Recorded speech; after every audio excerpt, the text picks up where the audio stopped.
FNAF Help Wanted 2, after only a 6-month wait, is finally here, and after playing the game for a while, I have a lot to say. Leading up to its release, I, and probably many others, were very concerned if this was going to have the typical Steel Wool launch, that being completely unplayable and broken. But surprisingly, Help Wanted 2 had a very smooth and mostly bug-free launch. So now that we know Help Wanted 2 is at least playable, we're still left with the question, is it any good? I hope to answer that today. I want to take some time and really take a closer look at Help Wanted 2 and discuss what I like and dislike about it. However, before we begin, there are a couple of things I should probably mention here so I won't have to repeat myself. This game is meant to be played. I guarantee you will find more enjoyment out of playing this game for yourself than you will watching someone play it. I understand that for a lot of you that simply isn't an option, as Help Wanted 2 is currently PSVR 2 and PCVR exclusive.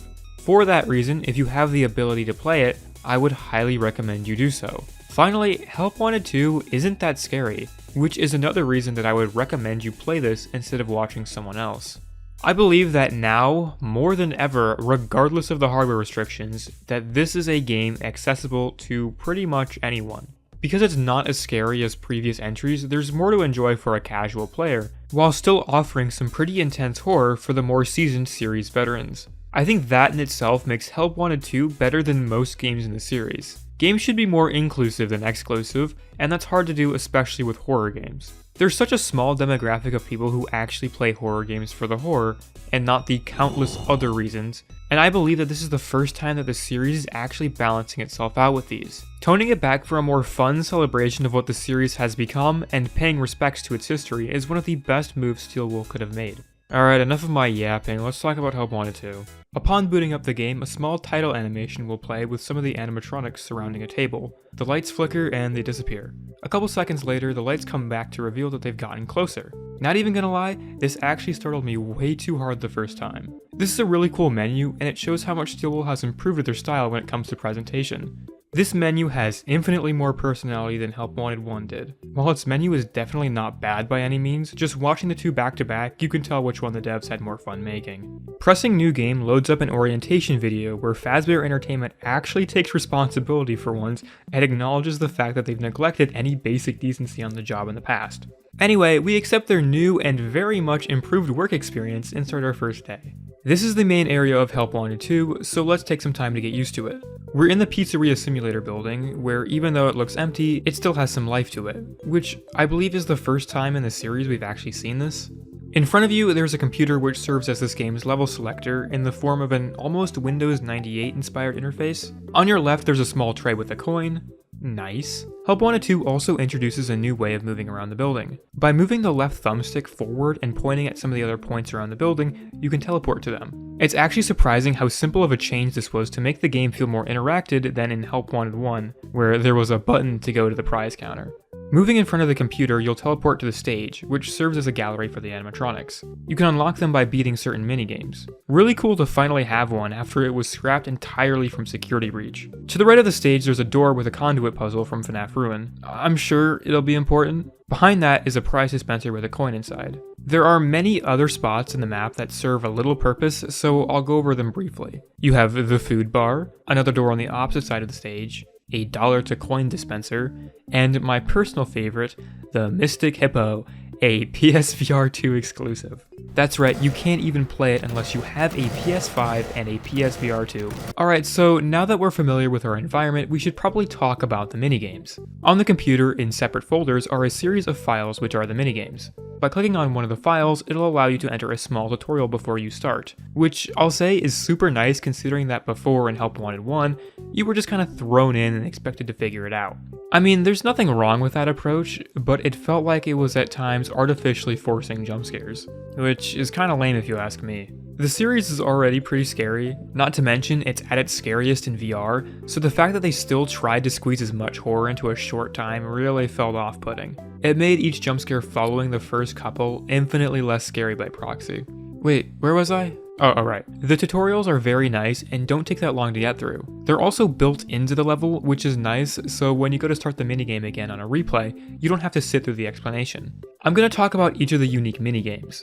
Help Wanted 2 has some repeats, like a slightly harder version of the minigame you just played, so for now I'll leave them out, but I'll point out any differences if there are any. Starting with Backstage and its first stage, Arts and Crafts Daycare. This was the minigame I played last on my first ever session of Help Wanted 2, and by that point it was about 1 AM, so forgive me when I say that for the life of me I could not figure out what to do. Like, my brain was just not braining anymore, so I kind of just stood around confused.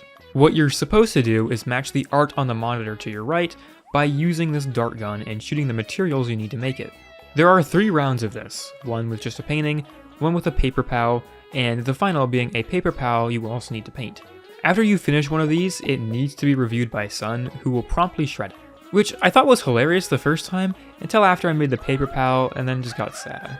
There are a couple of threats while you're working, as it really wouldn't be a FNAF game without any. Occasionally on the board of materials, a light bulb will appear, and by hitting it with the dart gun, the lights will briefly go out. Do this enough times and Moon will kill you. It's a cool mechanic for the most part, but 1 AM me could not comprehend this at all. I'm bunching the next 2 minigames together since they are fundamentally the same thing, but with different characters. Salon Makeover for both Staffbot and Roxy are pretty alright minigames. If I'm being honest, I don't remember these too much, but they're very similar to the Arts and Crafts minigame. You have a monitor on your right which you need to match the style with the animatronic. The only real difference I noticed was that Roxy will occasionally ask for you to look at her, which you need to drop everything to do. Overall, not bad, but one I probably wouldn't replay. The next folder on the desktop is for staff only. These are your more service type minigames, where you're completing a task that would normally be carried out by a high-end employee. The first of which, Cold Storage, has you repairing Glamrock Freddy. This minigame in particular is one of the most memorable, as I think by now Steelwool has really nailed the repair minigame feel. This one definitely isn't as scary as the parts and service minigames from Help Wanted 1, as the setting alone makes this incredibly less tense, being in an environment where you can actually see around you. For some reason, this small change of not repairing a massive animatronic in the middle of the void just makes things less scary. Also, Glamrock Freddy talks to you the entire time, which I found to be pretty relaxing, which is honestly a welcoming change, like I actually wanted to repair the guy. There is one part of this minigame that I just found a little weird, and that was after Freddy's face opens up and you have to press the button in his jaw. I didn't realize until much later you could actually cool down his jaw and it wouldn't lock up, but I didn't know that and proceeded to die a couple of times until I got it. Overall, this one is really fun. I could actually see myself replaying this one. First Aid is next, and I think when everyone saw this in the trailer, we were very confused with what was going on. And if I'm being honest, I think I still am. In this minigame, you operate on Helpy, who has undergone some injuries. You have to use this scanner on certain parts of Helpy's body to figure out how to cure him. The cures range from cleaning his hands, to putting band-aids on, to fucking busting his kneecaps with a hammer. This is just another example of FNAF games going from 0 to 100 in a split second, and it's effective every single time. Occasionally, Helpy will scream from the pain, so you'll need to put a mask over his mouth to muffle the screams so the animatronics in the vent will come for you. As simple as it is, I love how the entire time you're technically in control of what happens with Helpy, so it creates this beautiful balance of preparing to break his kneecaps while also getting the mask ready in another hand. It works way too well, and it always feels really clean pulling it off. While not the most complicated minigame by any means, it's definitely one of the most satisfying to pull off. What's not as satisfying is FizzyFaz, this weird task-based FNAF game starring none other than the Staffbots. Don't get me wrong, this series of minigames is pretty cool and really fun to actually do the task. It just feels a little underwhelming considering the previous 2 minigames from this section were absolute bangers. So you'll work in this office very reminiscent of Jollibee's Phase 2, which I know this is the Pizzaplex, but the Jolly Brain Rot is real, and this was the first thing I thought of. Anyway, you'll get orders from this machine where you'll need to add the right ingredients in a cup and send it off. While making the orders, you'll occasionally need to check on the staff bots to make sure they're still working. You can even request they send more materials, which is nice, but I wish they just did this faster on their own. Not until the second round of this will you occasionally need to let them take a break, which is odd because that's the one advantage of having robot workers. They don't need breaks, because, you know, they're robots. Regardless of this very obvious flaw, this set of minigames is fine. Definitely your more typical Help Wanted style minigame. The next section of minigames is Service Industry Food Prep. Food Prep. You play as a worker in the Pizzaplex fulfilling orders, job simulator style. So during your day, there are 3 to 4 rushes. You have your morning rush, lunch and afternoon rush, and then finally evening rush. Think of these as waves instead of rushes, as they're only really in place to split up the runtime. In one of these minigames you play at El Chips, and another in the basement kitchen making pizzas. I don't really know how I could even go about describing both of these in detail, considering that they're fundamentally the same. It's just that with both scenarios there is a different process with different ingredients to match. It also doesn't help that these minigames are incredibly straightforward. The one detail I'll mention is that you can actually beef with the staff bots. This may be my favorite detail ever. The Fazcade is up next, and it has probably the least scary minigames out of the bunch. Okay, some might argue that food prep is less scary, but I disagree because I was supposed to work in the service industry before I made anything from YouTube. So the thought of potentially having to go back has been living rent-free in my head for the past 2 years. Awesome! Oh, anyway, the first minigame is Bonkabon. When I first booted up Help Wanted 2, this is the first minigame I played. Primarily because I was too scared to try anything else, but also because this is the one minigame I watched Dako play early and it looked like a lot of fun. Spoiler, it is. By far one of the most physically demanding minigames in the entire game. Like, you don't realize how far or how much you move while playing. I actually got my first jump scare because I didn't realize where I was in my room and ended up hitting my desk. There are 3 rounds to Bonkabon, each of them getting more chaotic. Like, watching my footage back, I can see how easy it would be for someone watching to be confused as to what's going on. It's another straightforward minigame where you need to bonk, bonbon, and bonnet, but leave Helpy alone. Eventually, Plush Baby gets added, who you need to take time to bonk, otherwise she'll kill you. Again, straightforward. I always find that these more straightforward minigames are always the most fun. DJ Music Time is the type of minigame I love to see when it comes to FNAF VR. Pretty much, you've taken up some private DJing lessons from the one and only Music Man. You pretty much have to match whatever design is on the turntable. Only problem is, you can't reference it without Music Man replaying the sequence, which takes precious time. I never had to do this though, and I didn't actually realize you could replay the sequence until much later, about 5 minutes ago. The only difference with the hard mode is the inclusion of the mini Music Men, who will occasionally appear out of the small holes on the walls. You're given the Fazcam to flash them so they won't kill you. These guys are so obnoxious, I love it. Fun fact, I suck at bowling. Not just in real life, but VR too. Maybe it's just me, but trying to maintain any hand-eye coordination while in VR is just straight up impossible. So I failed this minigame quite a few times before the game pitied me enough and just let me pass. Anyway, you play 10 frames of Bonnie Bowl. You know, the minigame that was cut entirely from Security Breach. But if I'm being honest, I don't think I mind as much, as playing this in VR would more than likely be more enjoyable than whatever half-assed bowling in Security Breach would have been. Regardless of what it could have been, this minigame is pretty enjoyable for what you get. As I mentioned earlier, you only bowl for 10 frames, and while that may sound boring, there's an occasional threat or distraction that you need to deal with. I think my favorite is either Plush Baby or Bonnie, as the only way you deal with them is just by chucking a bunch of bowling balls at them. Overall, a very simple minigame that shouldn't take too much time, unless you're me of course. Phaser Blast is the final set of minigames in the Fazcade. This minigame is set up like a carnival attraction where you have to aim the Phaser Blaster at the different targets. There are some that give a lot of points, and there are some that give not a lot of points. So spamming the blaster at everything is the ideal play. There are different variations of this minigame, each with their own gimmick, like how you have to also throw balls at separate targets while also using the Phaser Blaster. This minigame is definitely alright. I'm not too big a fan of the shooter style minigames, though this may just be a personal preference. Occasionally as well, a Plush Baby will begin to crawl around and you have to take some time away from the minigame to focus on shooting her. I mean, it's cool, but ultimately a very whatever minigame if you ask me. The next section of Help Wanted 2 is the ticket booth, which is probably the shortest in the entire game. Think of these as more of the miscellaneous minigames out of the bunch. In it, there's only 2, Carousel and Captain Foxy's Log Ride. The former being my personal favorite of the 2. In Carousel, you have to quickly repair the ride while finding Moon with the flashlight. I think what I like most about this minigame is how progressively chaotic it becomes. I don't think this trope is ever done well, but in VR, as more sections of the carousel power up and rotate in different directions, it slowly becomes this frantic game of finding Moon. Captain Foxy's Log Ride is more of the roller coaster type ride from Curse of Dreadbear. It operates in a similar way too, with the player being given a gun to shoot different targets around the ride. Even if this minigame isn't too challenging or intense, it's definitely a nice break from the scares. Okay, so like the sister location section is exactly what sister location should have been. I love this section so much, it does a lot right. Starting with Ballora Gallery, just like in sister location, you need to make your way to the breaker room from the opposite end of Ballora Gallery. The only difference is the method of movement. Steelwool could have made the very safe move and have the player move around with a thumbstick, but they took it a step further and implemented actual crawling physics to the game, very similar to Crawl Space if you've ever played that. This section is incredibly intense, and I think part of that has to do with the sound design. Steelwool really nailed it. Every movement feels deliberate and intense, every creak or audio cue has to be taken very seriously. Some of the best horror I think a FNAF game has ever gotten. The next minigame is the Breaker Room. Just like Sister Location, your goal is to restore power to the rest of the building. However, as Funtime Freddy gets closer to you, you also need to play an audio cue for him to move back. This section is executed incredibly well in VR. As Funtime Freddy lurks around, you can see him in almost real time. I really don't want to say too much on this one because this is easily the minigame I would recommend the most. It's intense and fun and definitely worth going in blind. The final minigame of the Sister Location portion is Office Private Room. This is the Ennard Knight from Sister Location, and it's fundamentally the same.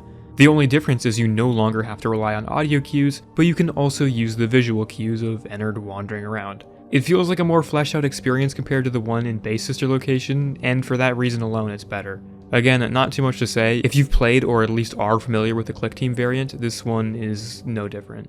Okay, so if you've played Help Wanted 2 to a certain point, you may have noticed by now that I haven't talked about any of the hard modes. This is where I unfortunately have to slap a big spoiler warning on the rest of the video, so I'll give you a couple seconds to shut off the video before I ruin the game for you. At some point after completing a fairly decent amount of minigames, you will unlock the Faz Wrench as an additional prize. Using the Faz Wrench on the conduit outside the door at the top of the map will open it. Inside are two things, Princess Quest 4 and this weird beacon thing. Entering the room and standing in front of the arcade machine, you can access both of them. Pulling down the conduit does this. Holy shit, we've been inside the Venny mask this entire time. Not even gonna lie, this is probably one of the coolest reveals this series has done in a long time. Removing the Venny mask unlocks the hard modes. And while there isn't too much of a difference from the normal modes, except for the new visual style, there is a new level. Endo Warehouse is that level we saw in the trailer. It functions as a lot of us speculated. There is a game of memory between us and the Endo, and by playing the game correctly, we start to teach the Endo what to do. I thought this minigame would actually be a breeze at first, but I was woefully mistaken by the time I got to round 2. So many Endos kept infinitely spawning, it's incredibly chaotic in the best way possible. Okay, I know I've said that multiple times already, but this game uses VR to its fullest potential, and every little moment stands out to me because of it. Another thing I briefly want to mention is this incredible soundtrack this game has. Seriously, Steelwool really stepped up their game, as I can't think of a single track in the entire game that's a miss. But eventually, if you complete every single minigame, you unlock this ending.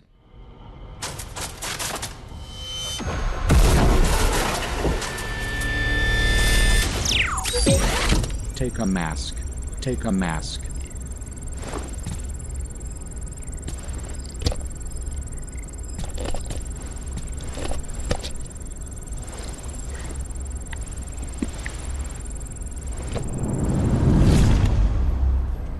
Yeah, gonna be real, not a fan of this. I think Steelwool has a legitimate issue with writing good endings. Like, I get that most FNAF endings are pretty ambiguous, especially in the early games when there wasn't such a thing as a narrative-driven ending. You just survived 5 nights and got the paycheck. But this just feels like a step backwards in every way. Maybe it's a time-related issue, maybe in 3 years when more of the story gets told we'll have a clearer perspective on what's actually happening. But for the time being, this is pretty disappointing. I'm not going to talk in depth why, but there are many good videos explaining this ending and its story implications.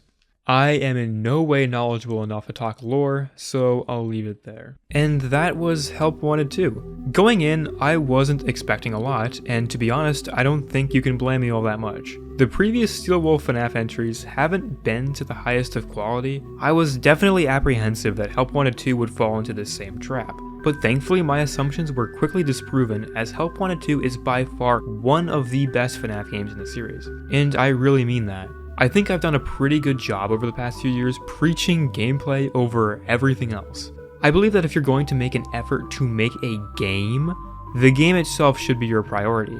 Not making the graphics all pretty to lure people in, but having such a strong foundation for the gameplay to flourish and be fun. I've had a firm belief that games, especially of this caliber, should be proactive and not reactive. We're at a point in time where so many games expect people to care about them or their story without giving us a reason to. Help Wanted 2 is a great example of pulling the player in and taking them for the ride. Every bit of Help Wanted 2, while maybe not perfect, is masterfully crafted. You can really tell how much Steelwool has learned from their previous experiences, and their product stands incredibly strong as a result. So, in conclusion, to answer the question I asked at the start of the video, yes, Help Wanted 2 is good. ¡Mua! ¡Ay! Le di un beso. Otra vez. ¡Mua!